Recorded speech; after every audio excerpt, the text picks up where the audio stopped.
Welcome to Electric Libertyland, here on the Lions of Liberty podcast, your weekly shot of culture, comedy, and liberty with your host, Brian McWilliams.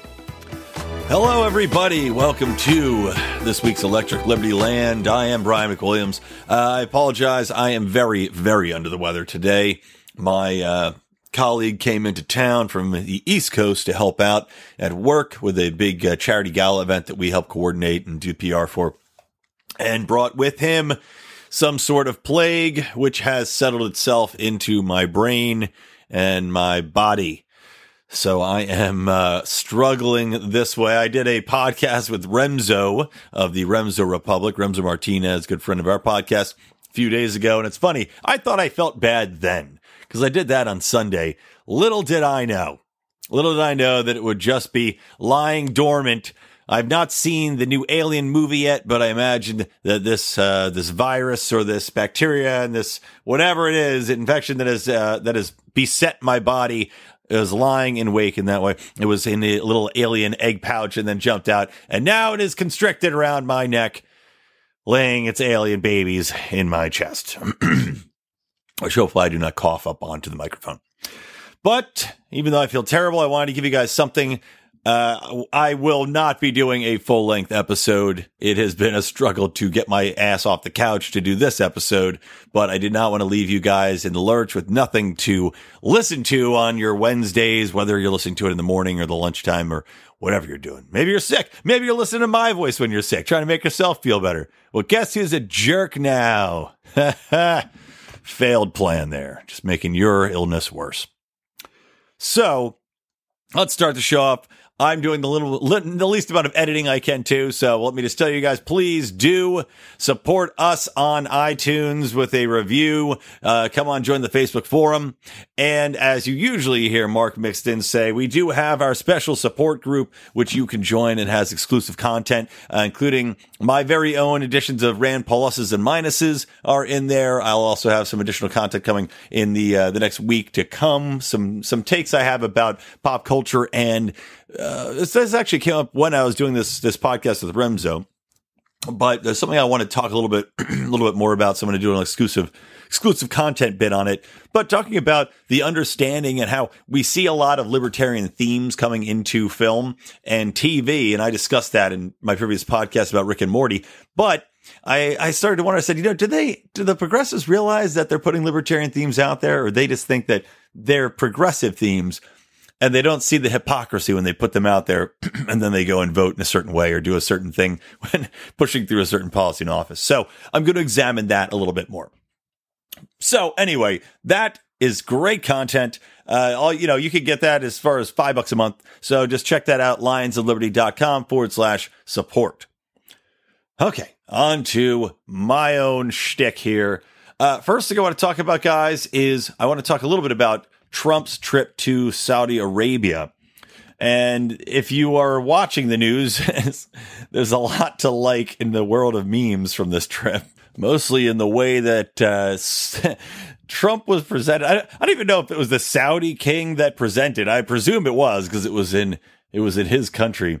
But the Saudi king, King Salman, and President Abdul Fattah el-Sisi of Egypt, and President Trump and Melania, which, good on Saudi Arabia for letting Melania walk around and not throw rocks at her, and if she looked at somebody the wrong way, any of that kind of thing. But anyway, so they all touch this giant glowing orb for some goddamn reason, and it is pretty funny. I mean, excuse me, it is like an orb out of a 1992 Mystery Science Theater sci-fi flick where they just decided to go to Spencer's Gifts, and instead of having the one with the crackling lightning inside of it, they were just like, what do we need the lightning for? We just put the regular light bulb in there. I don't even know what accents I'm doing anymore. God, I'm dying here. I'm dying, people. I'm sweating. This is awful. All right. Anyway, but he touched the orb. Now, the other thing that he did while he was there was he also got a award from the Saudi king. He gave him the highest honor you can get, the Order of Abdul Aziz, I believe it is. Hold on, let me double check. Abdul Aziz. Yes, I nailed it. Now you have to ask yourself, what did Trump do to earn this honor? Because it's not like he's gone over there and he's doing humanitarian missions. It's not like he's, washing babies in the streets. No. What Trump is getting this award for, essentially, is providing $110 billion worth of arms to the Saudi Arabian king and his military. And what are those weapons used for? Well, we know that they've been used in the past to propagate this war against Yemen, which is ongoing, and which I previously said the U.S. is basically saying, yeah, we're fine with it. They're ignoring this ongoing war in which we have no stake, but we are providing all of the armament essentially for it. It's not like the Saudis make their own weapons, and the U.S. is benefiting from it on a financial sense. The stocks for all of the major defense contractors went up when this deal was announced, and everybody's just going to say, we'll turn our head. Trump's getting a medal. He did a nice little goofy, I don't even know, a bow and then a weird little hop curtsy thing, which was ironic because I read some report that said that he told all of his staff if he sees one person bowing, they're going to get fired. And yet here he is, bowing down. So Trump goes over there. I guess CSA is making friends, but it's just more of the same. It's more support for the wrong types of allies in the region. These allies that we already know, most of the hijackers from 9/11 came from Saudi Arabia. We already know that Saudi Arabia funnels a lot of money into terrorist organizations. And it's interesting when you look at Trump's visit to Saudi Arabia right now, and then you see that this ongoing affair by ISIS, wherein they're training these native-born jihadists and getting to them via the internet and encouraging them to do one-off acts of terrorism, and we saw that in Manchester. I mean, last night, Manchester, 22 people, I believe, mostly women and small children, just horrible. I mean, truly, truly tragic when because at least you say any time a terror act is done, it's an act of cowardice. It's obviously an act of aggression. It's disgusting. It's despicable. It's people that are non-aggressors, but especially in this case. I mean, these are just little girls, and that is truly unforgivable. But you look at all the reaction to this now. I mean, I don't know if it was an intentional timing when Trump was over meeting with Saudi Arabia, if it was trying to send a message and they just said, well, do it in Europe because we don't have anybody in America yet. Do it in Europe because it's easier because they've had far more influx of immigrants. They've allowed a far more influx of immigrants over there from these nations. Or in this case, though, they're saying the guy is native born. So they have all this push right now to combat terrorism. And I apologize. I'm trying to keep my train of thought on track here, but I've had a lot of cough medicine. You've got all this emphasis to push against terrorism, all this emphasis to say, okay, stop the immigration. We've got to ramp up the military affairs in the Middle East. You got Trump dropping the mother of all bombs in Afghanistan. And you say, okay, what's it all adding up to? Because we've seen an increase in terror attacks since 2015 in Europe by far. In America, we haven't really seen anything. But again, maybe that has to do with the immigration. I don't know. But the thing is, I don't see how, especially if these persons are native born, how you're going to stop it. And by continuously supporting the same policies that we've had in the Middle East, so continuously supplying arms to countries that are then turning them against other people and, turning them against the Yemenis people. I'm sure that could create some terrorists that don't like the U.S. Then you got Saudi Arabia also paying money to terrorist organizations that don't like the U.S. So you got this continuous policy. And now Trump says, well, he goes on TV after the Manchester attacks and he goes, well, you've got to drive out this, this ideology from your towns and from your religion, and we have to drive them out of life. It's such as saying, we have to kill these people. I'm not going to necessarily say that people that are of the jihadist mindset should not be killed. In fact, I'm perfectly fine with them being killed. My problem comes in when we say, okay, how are we getting to them? well, we're going over and despite the fact that it's a tiny minority of a country, we are going to march in there and we're going to continuously bomb and murder innocents because they're in the region. We're going to continue to try to do this half-assed approach with the military solution, wherein all that it leads to is an uprooting of millions, and we still can't find the actual perpetrators because we didn't go full bore in there. And the thing is, I'm not advocating for a military policy where we say, okay, go do it, go big. But at this point, I do question what the alternatives are, because there's two alternatives. It's either completely pull out, which means that I guess the terrorists have won, although I would argue that we'd still be safer. Or you go number two and you say, all right, well, we're just going to go in full military strength and wipe them out completely. But then you have the same issue we're facing with Afghanistan and with Iraq right now. You say, okay, now how do you rebuild without those people taking control again? Which brings you back to question one. It's like these little circle charts, Should we pull out? Yes. Great. Bring them home. Are we safer? Yes. Should we pull out? Okay. No. Why? Well, because we need to go and eradicate ISIS. Okay. Did we eradicate ISIS in this country? Well, I guess so. Great. Now do we have to stay there? Yes. We have to stay there forever. Okay. Can we pull out now? Yes. Then what happens? Well, they keep infiltrating. Are we safer after all? No. In fact, we've probably made a hell of a lot more of them just by the actions we've taken against innocents. I mean, this ideology is never going to go away. It's not going to go away as long as we keep continuously doing the same things. That's what people, I don't think, can wrap their heads around. Is that as painful as it is to say, you know what, forget it, fine, you can have this round, because we know that once this killing stops, once the reason for this hatred, once the reason for your recruitment goes away, you're not going to be able to recruit anymore. It's like the same thing we say about the drug war. If you stop the prohibition on the drugs and you stop the violence of the drugs, then the drug war goes away and the violence and the killing stop. It's the same thing in this. If you take away the reason for the hatred, then why would the hatred continue?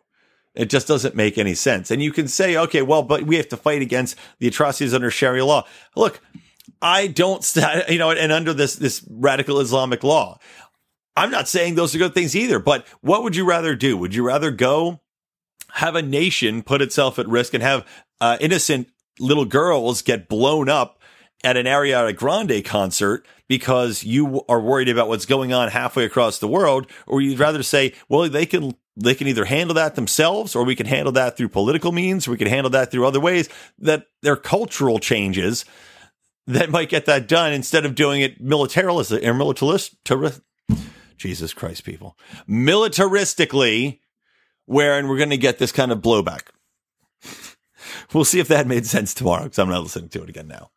Anyway, it's all wrapped up into one big bow of garbage, and Trump's trip did not make it any better, in my humble opinion.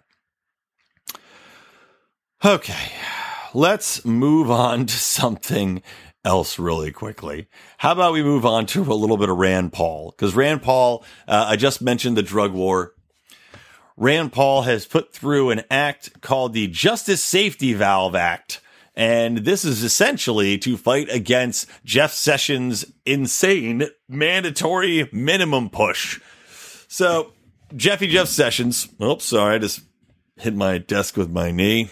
Jeff Sessions has told everybody, as I'm sure you know by now, that he wants to really push mandatory minimums farther. He wants to make sure that people are given the absolute highest provable offense, so put them away for the longest time, which goes against all of the most reasonable justice reform movements from the Obama administration and everything else. The one thing I did like about Obama, actually, I guess, was his justice reform movement in regards to drug policy and mandatory minimums.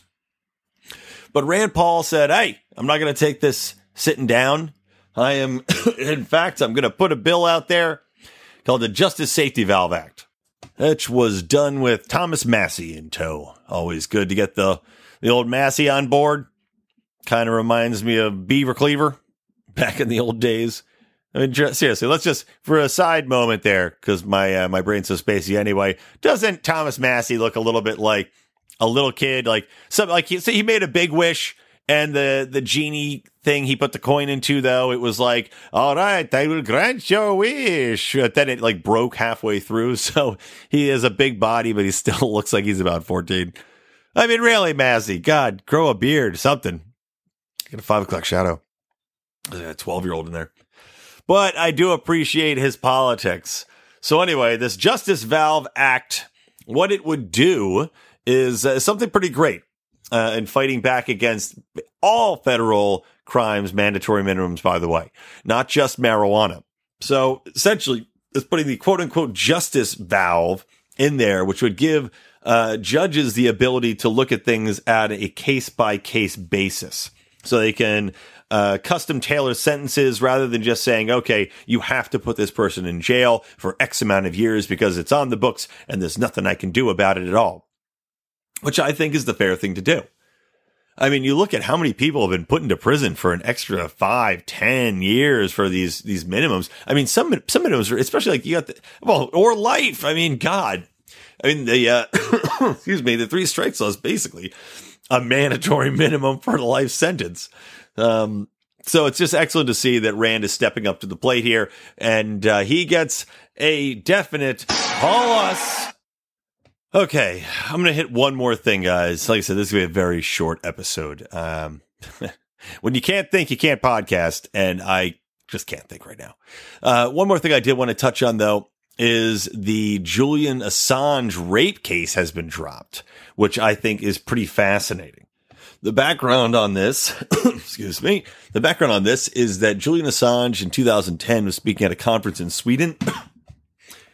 Speaking at a conference in Sweden, and he met 2 women, went back to his hotel room, had sex with them, and then they accused him of raping and molesting them, which, if we're being perfectly honest, seems very difficult to do to 2 women at once when they're both there at the same time. So anyway, that was the allegation. The police wanted to question. They put out like something they called like a red letter or something like that in Sweden. Let me get the exact phrase here because it's the Interpol issued a red notice for Assange's arrest. So he actually turned himself in. He went before a judge in England, in Westminster, 2012, and they made some arguments back and forth. And then he eventually came to a head where the Swedish government wanted to extradite him. And at that point, he said, nope, fled to Ecuador, and then stayed there ever since. So it's interesting that they're dropping these allegations now. They're saying it's because they don't see a way to prosecute it any farther, that they don't think they're ever going to get access to him. But really, I mean, look at what's going on in the case of Roman Polanski. You never have to drop, excuse me, you never have to drop that case. It's not like anything happens. It's not like it's a finite resource. You just keep the case open. He ever comes back, you arrest him. So that makes me think that they finally said, you know what? This made up crap that we have is never going to stick. So we might as well stop trying because we're just going to look stupid the more we try to extradite him. Which, thank God, because it's, for me, I'm happy to see this allegation dropped. I'm happy to see this case dropped so people can't say, throw slings and arrows against his person because he's doing great work. We know now, well, we don't know for sure, but the rumors are out there about Seth Rich being the leaker of the Democratic National Convention information. And obviously he was working for Bernie Sanders, and he was the one that had given a lot of information about all of that nefarious, underhanded stuff going on with Hillary Clinton to WikiLeaks. Coincidentally, turns up dead. In a case where there's nothing taken from him, there's no money, there's no wallet taken, there's no jewelry taken, but it was ruled a robbery in the street, and of course plays into all of the allegations that the Clintons have been killing people over the years, which, by the way, I totally believe, just FYI, buys into that kind of thing. So I want Julian Assange to stay as centered in the public view as possible, with as little doubt placed upon his person or his honor as a gentleman and a scholar as possible. So this is good news for me. And we'll see. Hopefully there'll be even better news if they can somehow prove that the Clintons killed Seth Rich. It would be wonderful to see them finally go behind bars. And with that, I'm going to wrap up this episode because I can't talk anymore. I shouldn't have been talking this much. And I apologize to you guys. I literally tried to record this so many times without coughing through it, and I failed every time. So this is as much as I can do. I will, I promise and pledge to make it up to you when I'm feeling a little bit better and I am able. All right. So from me, from the Lions of Liberty, from Electric Liberty Land, always stay plugged in to Liberty.